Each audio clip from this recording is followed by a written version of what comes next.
Okay, everybody, it's Total War is here once again, and yeah, I'm once again Saba.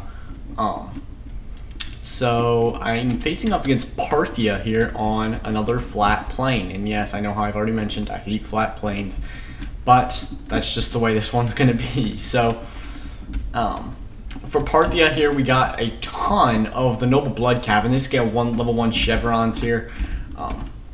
A lot of Noble Blood Cav with level 1 chevrons. 1, 2, 3, 4, 5, 6, 7, 8 Noble Blood Cav with the level 1 chevron here in the back. We have a Royal Cataphract for a general.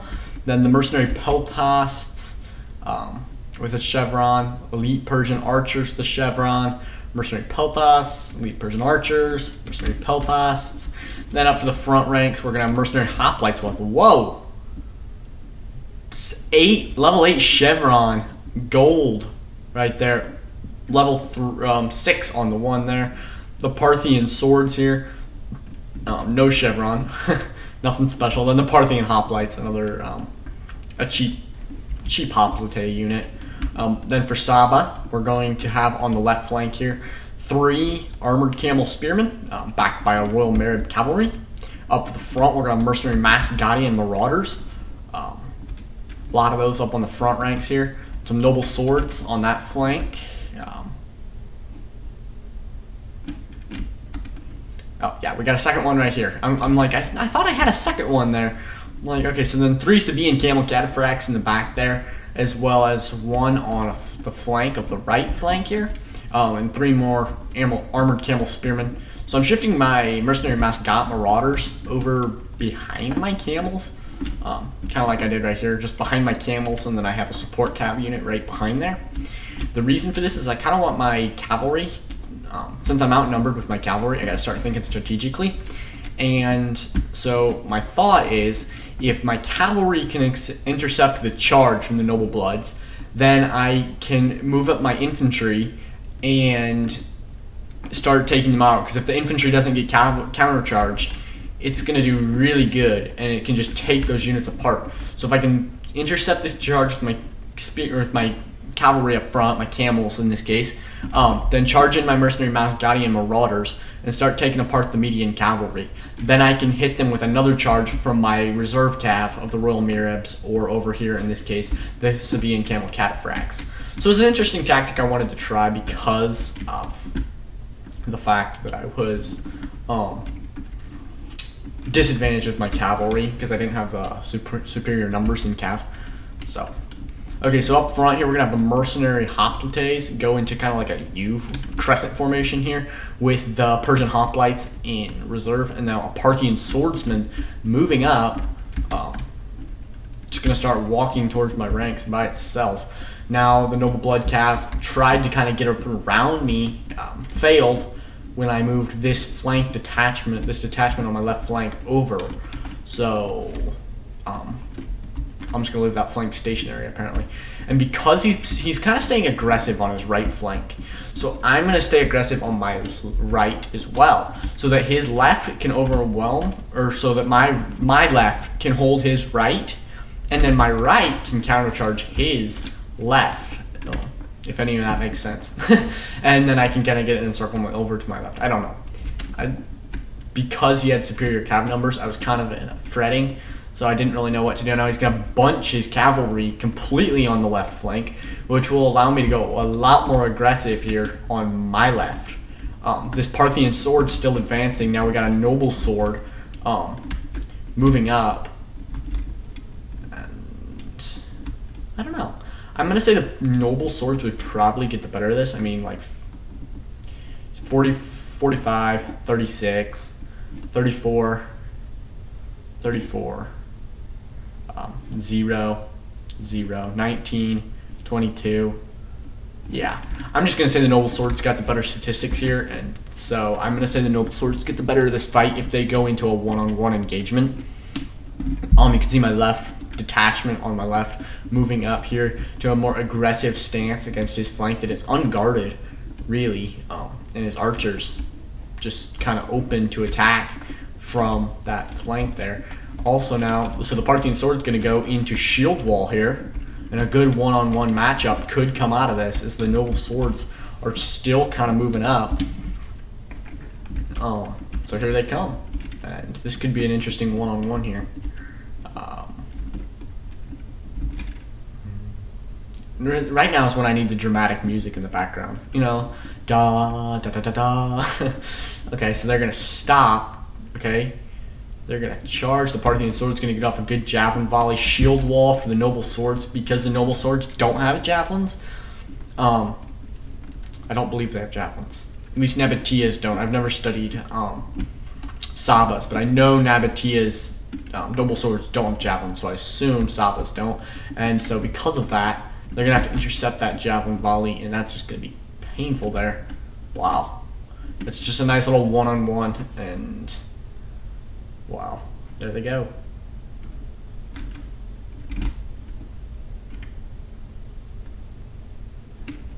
Okay, here comes up some camel cataphracts. The noble swordsmen are actually losing, and I don't like to engage in a fight that I know I'm going to lose. So yes, I'm going to end this nice little one-on-one by rear charging with some camel cataphracts, because I really don't want to lose my noble sword and then still have the Parthian swords to deal with. So because the shield wall, the Parthian swords are in shield wall, it's going to reduce how much damage they really take. But yeah, those camel cataphracts. Now I'm going to pull back my noble sword. The Parthian sword's morale is dropped to yellow now, so the mid-grade morale. Okay, so we got a noble blood cav moving up. Looks like I'm going to try to countercharge with my Sabaean camels. Here they come, another nice little one-on-one, and nope, it's not going to be, because the Sabaeans are going to turn around and head back to the Parthian swords, and then the last second they're going to turn around and fight the noble blood cav. And the noble swords are going to go into a feigned retreat here. And the Parthians are kind of divided. The infantry is kind of divided. They don't really know where to go. It looks like they're going to turn and try to help their cav. Oh, but here comes another one right into the back. The Sabaean camel cataphracts. And yes, for Saba, right there. Yeah, that's going to end that Parthian sword. And surprisingly, the spears aren't moving up. You'd think the spears would try to get rid of this cavalry threat by catching them stationary. We got a Sabaean camel cataphract trying to disengage there, but the morale has dropped to red, and a rout is inevitable if they don't get out of there. Looks like they're going to try to charge the second noble blood cav that has moved up, but the Sabaean camels right here are going to pull out. Okay, now we're going to send in the mercenary Masgadian marauders, which is a good way because we need to catch this cavalry stationary, and if we can do that, then we have an advantage with our infantry. Because their Saba's or Parthia's infantry is out of the fight. So infantry in a cav fight is always good, especially if you can catch that cav stationary. And it looks like I might. There's 2 javelin volleys just rained into those noble blood cav. Now my Sabaean camel cataphract is going to get rear charged by a noble blood, and I'm going to send in an armored camel spearman there to help. Wow, they just ran right through those Parthian swords. They're like, we don't care. Like, okay, so another cavalry charge from the armored camel spearmen into stationary noble blood cav, and that's not good when these noble blood cav don't get their charge bonus. Their 34 charge bonus, which really carries them in a fight, and they did not get that. You can see my mercenary Masgadian marauders maintaining an offensive stance, trying to push back that cav attack. And now my right flank here is moving up. The marauders still in the ranks of the cavalry in case I could catch some cavalry standing still. Then in the back, my main lines are kind of gone. I forgot to mention I have some chariots, some desert chariots in the back. I think I forgot to mention that at the beginning. I forget to mention a lot at the beginnings. Okay, so we have another armored camel spearman here going into the archers there. And wow, the mercenary Peltas gonna hold their own because they're pretty much a light infantry. When in melee, but still taking a charge from cavalry is just deadly especially for light infantry, and something that's similar to light infantry isn't going to do quite so good.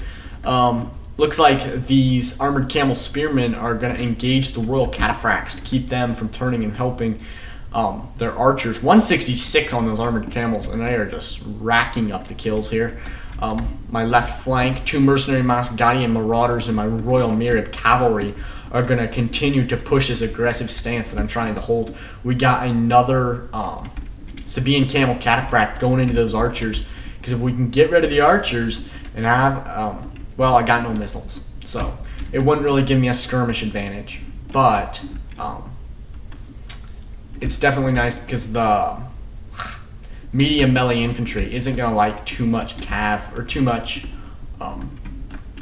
charge or too much missile fire. Sorry, having some serious trouble today.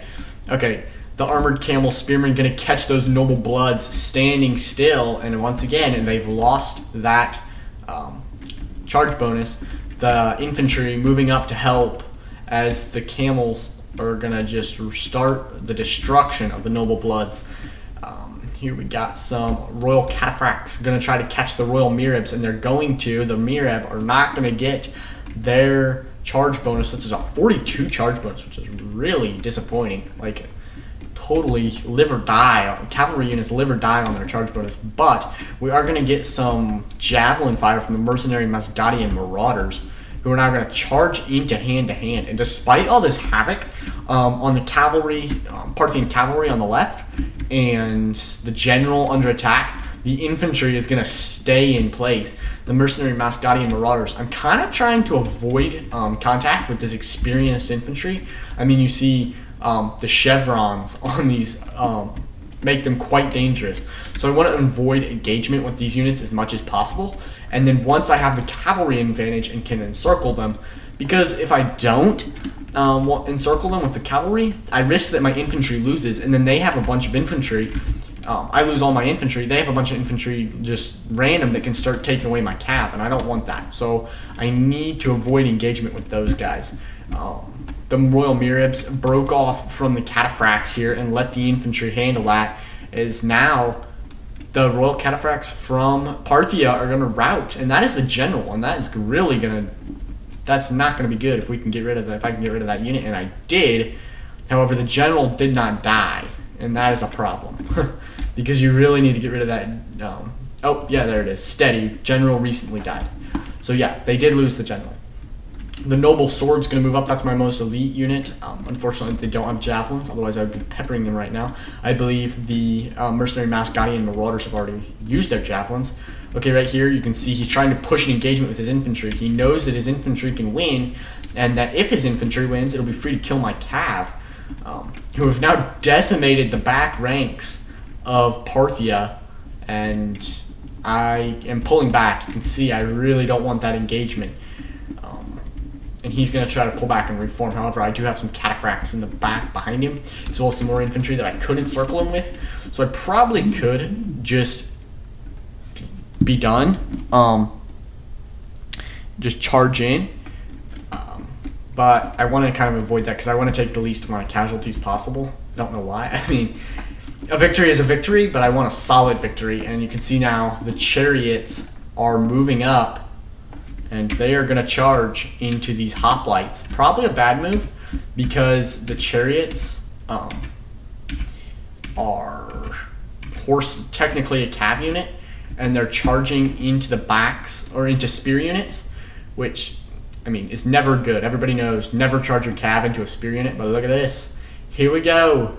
And it's just going to tear into the ranks of these spears, and it's just going to continue to pull through there. And oof, if all those guys on the ground are dead, which they're often not, in a cavalry attack, it mostly just knocks them down. And especially in a chariot attack, it knocks the enemy over. So they'll get back up, but wow. I mean, they could get trampled. Anything could happen there. And now, with the infantry decimated by the chariots, that's going to be the end of it, because those chariots rendered enough of a blow to destroy Parthian morale. So let's take a look at the statistics. And so, yes, I mentioned in my last video that I did change my name. I am officially Total Wars Here again, or Total Wars Here. I got around to doing that. I mentioned that in my last video. 1,497 kills here for Saba, which is me. 147 on my general, which is decent. Good job by these armored camel spearmen. Here, these two kind of disappointing. This one here a little disappointing. The chariots, 237 kills, so great job by the chariots. This armor, the Sabaean camel cataphract right here, a little disappointing. 113 on this one, so not bad here. 180, 140. Good job by the mercenary Masgadian marauders. They didn't get a ton of engagement, still managed to get a decent amount of kills. The noble swords did awful. I mean, the one got 0 kills because it never engaged, and the other got destroyed by a Parthian sword, which is like the worst, which is like a horrible sword unit, unless upgraded, and it didn't even have a chevron. Then we're going to have Druss 1337 as Parthia, and he's going to have 518 kills in total. His Royal Cataphracts are going to have 38, and that's going to be his general unit. The Noble Blood Cavalry was a little disappointing, but they did get caught standing still by the armored camel spearmen. The Archers and the Peltast, again, didn't do too great because they got caught off guard by the cavalry. And the Mercenary Hoplites were kind of disappointing, but they were engaged by chariots, and a chariot doesn't get you a ton of kills, and they're also extremely hard to kill.